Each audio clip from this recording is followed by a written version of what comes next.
What is going on, people? Welcome back to the channel. Nathan from Canadian Dose of Spurs here. And today we are going to be breaking down Thomas Frank's tactics in terms of what it would look like at Spurs specifically. So, I'm not a tactical guy. I'm not a big tactical like some of the other channels, to be honest. I'm just giving what my opinion on how I could see Spurs setting up, the different formations that Thomas Frank could have at Spurs, and then essentially my opinions on it all. And I'm going to give you some insight into like what I've learned about researching on Thomas Frank so far. So with that, if you're new here, like I said, I'm Nathan. I rant, I celebrate, I cry about Spurs, the whole 9 yards, man. So make sure to smash that freaking like button. Make sure to subscribe. Guys, the channel is doing so freaking well, man. Like, we've gained at least 12 subscribers within the past like 24 hours. So it's been amazing. Make sure to keep subscribing. And a majority of you watching this are actually not subscribed. So make sure to subscribe if you're new here. If you like what I'm doing, if you like my content, then if you like the video and you subscribe, that tells me that I'm doing a good job. So thank you guys for all the support nonetheless. And we will get right into the video, man. Let's go. Okay, so whether you like the idea or not, Thomas Frank is seriously underrated. He took Brentford from the Championship to becoming a Premier League mainstay with a fraction of the budget and resources. Now imagine what he could do with our squad. Just imagine that for a second. He has a bigger stadium, hopefully more financial budget, better players, overall just a better club environment, better staff. Well, maybe that's debatable too, but overall he's coming to a much bigger club and he's going to have a lot more resources at his hands to get the best that he can out of Spurs. So as I mentioned before, Thomas Frank's rise to Tottenham is one of football's most underrated stories. Born in Denmark, he never played professionally, but his coaching brain is elite. He started by developing youth players for the Danish national team before moving to Brøndby IF, where he learned how to build a team from the ground up. In 2016, he took a leap, joining Brentford as an assistant, and 2 years later, he was the main man. With smart recruitment and bold tactics, he brought Brentford to the Premier League for the first time in 74 years, and he kept them there. Fast forward to now, Spurs, in search of a modern data-driven coach with Premier League experience, made the move. And just like that, Thomas Frank is the new head coach of Tottenham Hotspur, from Denmark to North London. So let's get into the tactics. So while Thomas Frank has used a bunch of different setups depending on the opposition, 3-5-2, 5-3-2, even 4-4-2 at times, the two formations that we'd most likely see at Spurs are the 4-3-3 and the 4-2-3-1. Now, first of all, let's start with the 4-3-3. So if we look at the 4-3-3 here, I don't expect, why is Sun facing this way? What the heck? I don't expect him to use the formation as much as I think he prefers the 4-2-3-1 more, but this is one of the tactics that he does deploy. And if you look at it here, it's similar to what Ange kind of does in terms of just, you know, the single lone six, which I don't think this actually suits our squad that well. But here you probably have like a Bentancur, Basuma, and you have Madison as a 10 and then Bergvall as the 8. And then the difference between this 4-3-3 and Ange's 4-3-3 is that you're not going to have Johnson and Son hugging the touchline and just driving to dribble in and try to get a goal. That's not what's going to happen. You're going to have Johnson way more on the inside. You're going to have Son a little bit more on the inside. You're going to have Solanke dropping in deep, not too deep, but a little bit in to link up play, to distribute the ball out to each side and link up play, and then almost get through balls here for Son to come in, and same thing for Johnson here on the other side for Johnson to come in through the through balls and get in a shot on net and go for the goal. So that's kind of how the Thomas Frank 4-3-3 works essentially, and it's way different from Ange, whereas with Ange, you obviously had Johnson out here on the wide, you had Son way out here on the wide as well, and essentially they'd be isolated, and then you also have Madison pushing up, you have Bergvall pushing up, and then of course you have the fullbacks bombing in, and you'd have Udogie bombing in, and then you'd have Bentancur, Van de Ven, Romero staying back, and essentially just have a whole bunch of chaos up here in the final attacking third. Now, if you look at the fullbacks here for the 4-3-3 and for the 4-2-3, actually, let's get into the 4-2-3 first. So if we have a look here at the 4-2-3-1, I think this is what Frank is probably going to go for when he comes into Spurs here. And I think you're going to see, obviously, Madison pushed up more. You're going to have Son, of course, like I said, mentioned before, cutting inside here through diagonally, and Johnson cutting inside diagonally too. You're going to have Solanke for the link up as well that feed balls either that way, back to Madison, or up to Son or Johnson. So that's kind of how this is going to work here. And then also, the big difference here between Ange and Thomas Frank is that previously you would have Bentancur staying back, like I mentioned, and you'd have Madison and Bergvall bombing up and the fullbacks pushing up as well. But instead with Thomas Frank, what we're going to see is we're going to see one fullback staying back and one fullback bombing on. So what does this mean? It essentially almost becomes a back three. And if we look at the Spurs squad, what I think is probably going to happen is we're going to see Dougie probably coming up, just because I think it suits his profile more. And I think we're going to see Pedro Porro hanging back for the back three to form that back three formation a little bit. And then, of course, you're going to have Bergvall staying back as well, along with Bentancur, so you have a double pivot here. So you're not going to have the lone six all isolated that you have with Ange. Instead, you're going to have Bergvall hanging back with Bentancur. You're going to have Porro hanging back as well. So it's a lot more pragmatic, a lot more defensively secure. And this allows Dougie just to bomb on forward. He doesn't have to worry about track. He still has to track back, don't get me wrong. But he knows Dougie that if he wants to bomb on forward, make the overlapping runs, that Frank fullbacks tend to do, he knows that he's going to have the defensive support here, Van de Ven here as well as the back three here. And the other thing that this allows to happen is it essentially allows Porro to hang back almost like in the Trent Alexander-Arnold role, and essentially hang back around here and pretty much guys, just bombing balls, huge crosses, which we don't really see under Ange.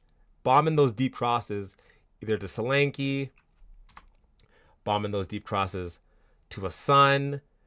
Now Son doesn't do headers, as we know, but you get the point. So you're gonna have Porro hanging back a little bit, and this is why I say it's much more better for Dougie to push up, is so Porro can hang back, and we know how deadly Porro is with those crosses.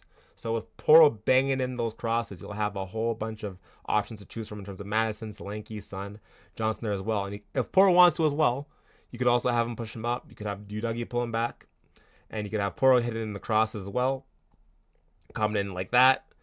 Many options you have here, guys. So that's the big thing with Thomas Frank's 4-2-3-1 here, is that you're not going to have the chaos that we see under Ange. You're going to have a lot more of a pragmatic approach, and you're going to have the defensive stability in the back, which I think is going to be huge for this team.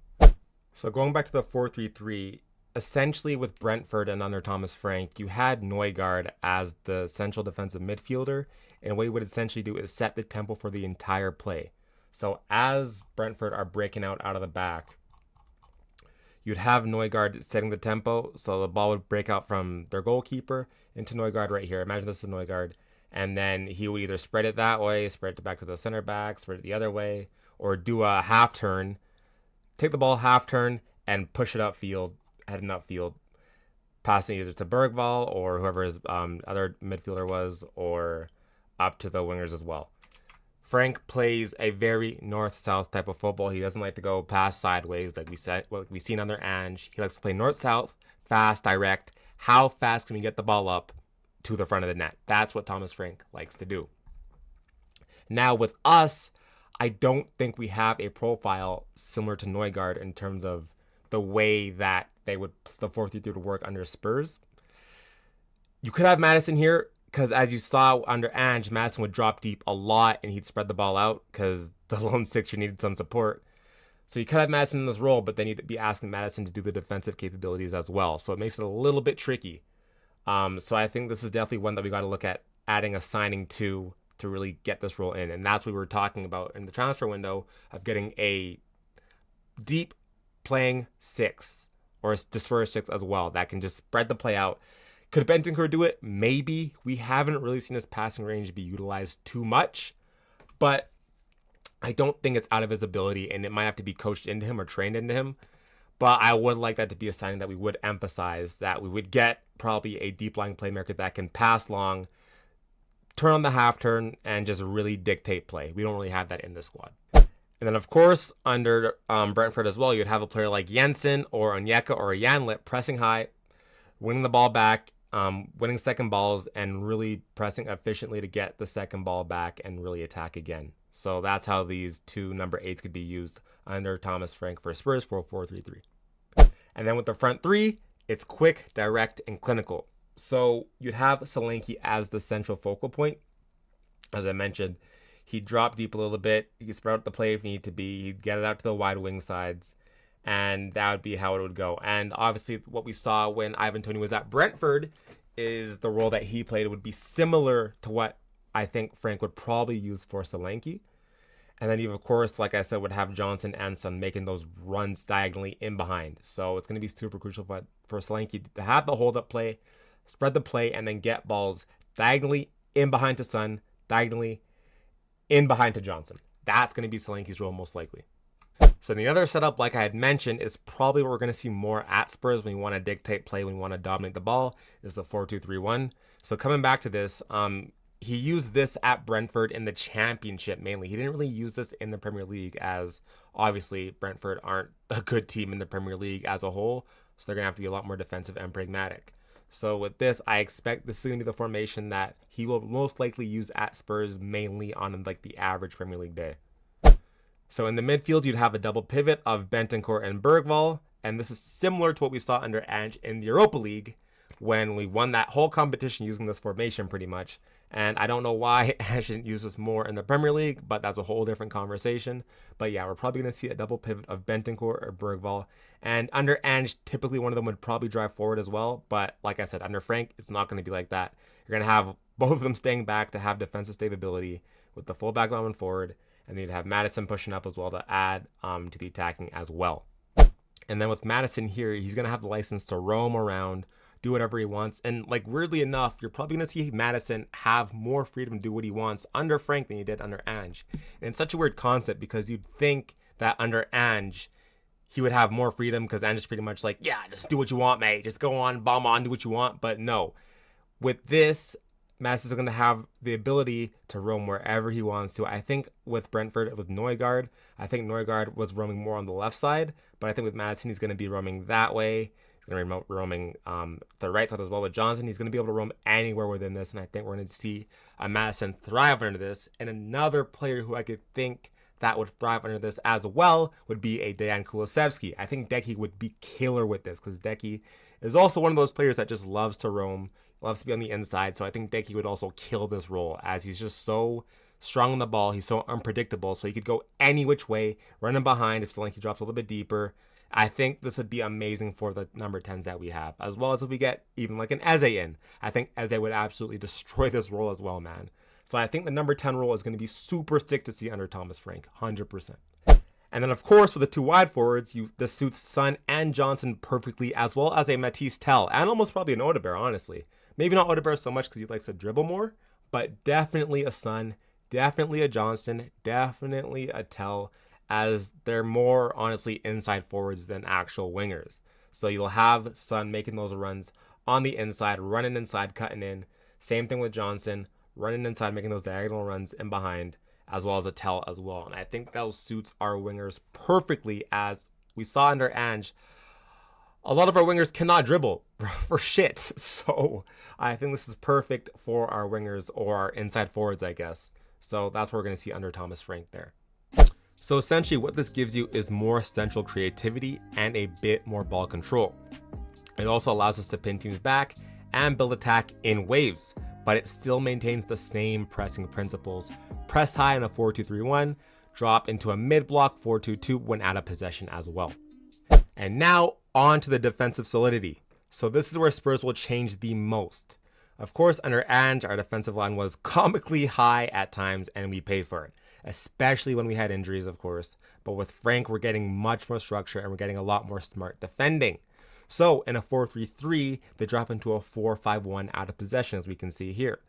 So the midfield three becomes a solid block cutting off passing lanes and focuses on forcing opponents wide. And the wide forwards track back, and I mean properly, not just jogging back like Son, Kulu, or freaking even matters, but we'll actually have to put into a proper shift. And he values more shape than more chaos. And while it might not always be pretty, you can bet we won't be conceding 5 goals to Newcastle inside 20 minutes again. Another thing that Thomas Frank brings, and this cannot be overstated, is set piece dominance. Brentford were absolutely filthy from corners, free kicks, long throws, you name it, man. And Frank has a dedicated set piece coach. They use analytics, rehearsed routines, and player-specific rules. It's not just hit and hope like we've seen at times. And of course, Spurs have the players to dominate in this area. I look at a Romero, I look at a Van de Ven, even someone like a Richarlison or a Dragusin. I don't know if Richie's going to be here at the end of the season, but we'll see. But definitely the players that I listed before, Romero, Van de Ven, Dragusin, adding a proper set piece taker like Madison, and we are absolutely cooking, bro. And even look at like a player like Luka Vuskovic, who is an absolute beast from set pieces as well. Will he get time in Spurs next season? I don't know. Will he go on loan? We'll see. So another thing about Thomas Frank's team is that they like to press with intent, and it's always controlled. It's not just 100 miles per hour for 90 minutes that we saw under Ange. No, it's a lot more controlled, it's a lot more tactical, and it drains the players a lot less compared to how it was under Ange Postecoglou. So essentially what they'll do is they'll press triggers, they'll set traps like a poor touch or a pass into a fullback, and then bang, they're on you right away. And what I love the most about how well drilled it is that every player knows exactly where they need to be, and there's zero freelancing. And when they win it, they go straight for the jugular, 2-3 passes, and they're in the box. It's so direct, it's so deadly, and it's not a lot of time wasting at all. And then you have with Spurs athletic players, this could be a massive weapon. And as we know, Spurs are absolutely lethal on the counterattack, and I feel like as a club, we've always really been good on the counterattack. If you look at most of our teams, we've been a very good counter-attacking team, so I think we're going to see a lot of counter-attacking goals under Thomas Frank. And now we get into man management. So off the pitch, Frank is big on mentality. He's not a scream in your face type of guy, but he holds the players accountable. He also was a teacher, if you didn't know. Thomas Frank was a freaking teacher, and that's what I mean, like how he didn't have a footballing background. He was a teacher before he started doing this, so that's crazy. With that being said, he holds players accountable, and he's direct, and he's emotionally intelligent, and he has created an incredibly tight-knit culture at Brentford. And I think we've kind of lost it a little bit at Spurs in the recent years. Ange kind of tried to bring that back, of course, with the Europa League win, and the way Ange speaks about the club, it really creates a tight-knit group. And as you saw with the players, they all love Ange, they all work close together. But between the fans and the club and the players, I think there's still that disconnect, and I think Thomas Frank might be the missing key to bring it all together. We'll see. And listen, I'm loving Big Ange too. I'm loving Big Ange instead, but I think with Thomas Frank, he's going to bring the on-the-pitch stuff too, so we're really going to be able to unite around him if all things get aligned, that is, of course. Now, another thing I just want to add here before I wrap up, I think this squad still needs a lot of backing. This isn't a total rebuild. I would look at it more as like a retool, a realign, if that makes sense. I think we need at least 3 to 4 good players, proper strong players in this lineup. I think we're still missing some big profiles. I'm looking at like a 6, a proper shutdown 6, a proper deep lying playmaker 6, as we don't really have that profile. I'm thinking more of a killer up front. We need a solid left winger and a solid right winger at that as well. We're probably going to re-sign Matisse Tell, but is that enough? Probably not, man. So we need a lethal winger. And honestly, with Kulusevski being out for God knows how long, we need a proper 10, because we know Madison can't stay fit. Clearly, Kulu can't stay fit either. So will that really be enough cover? Yeah, you have Bergvall there, but I mean, I would rather have a well-established number 10, so we don't have to bring Bergvall into that number 10 role and rely on him only, if that makes sense. So I'm looking at guys like Eze. Bro, Eze needs to get done ASAP. And the things with Eze is that even if we bring him in and we have a full fit team, he's not going to be on the bench, bro. He can play the left wing. He can play the 10. He's very versatile, so it's not going to be a worry about him not getting enough minutes at all. There's plenty of games to go around, so this squad still needs backing. We still need some proper players. We need better wingers. We need a number 10. We need number 6, and we need a backup fullback as well. So the squad still needs work. So look, I'm not saying Thomas Frank is going to walk through the door and win us a title, but what I am saying is this. He will build a clear identity, and he'll make us harder to beat. That is for sure. We will be a very hard team to beat. And with proper backing, I genuinely believe that he could be the long-term manager that we've been crying out for. But he needs to be backed properly. That's the big thing. And will that happen? Probably not. So this is all for nothing, and end the video right now, because yeah, it's not happening, bro. Psych. But yeah, we'll see what Levy does, man. He doesn't need a lot of backing, Frank, and I think that's why Levy brought him in, is because he tends to overperform. So whether that's a good thing or a bad thing, I don't know, man. But he needs backing irrespective of everything that I just mentioned. So forget the shiny names for a second, though. Frank has football IQ and a clear philosophy. So with that being said, and also has the ability to adapt as well. And with Spurs and the squad, he'd finally have the tools that he needs to put things together and take us to the next level. If everything lines into place, that is. But like, I will bring it back and I'll always say, man, Levy, back a manager for once, bro. Just freaking do it, man. Just do it, bro. Come on. Damn. So there you have it. That's the whole breakdown of how Thomas Frank could probably work at Spurs. Let me know what you guys think down in the comments, man. Like, how do you think the squad's going to hold up? Are we going to have a better season this year? Are we going to win a trophy? Like, what are you guys thinking? And let me know, like, which players do you think will improve the most under Thomas Frank? For me, I'm thinking a guy like Matisse Tell would cook under Frank, to be honest. I think Son will also get back to his best under Frank, if he stays, that is. If he stays. Please stay, Son, please stay. But I think Son will have a field day under Thomas Frank. And I'm looking at guys like Bergvall as well, who will also explode too. But yeah, let me know what you guys think down in the comments below. And please, please, please make sure to like and subscribe for more videos. And as always, I will be here covering Spurs, Canada, whatever football content comes out over the summer, man. So stay tuned for more content, and I will see you guys in the next video. Peace out.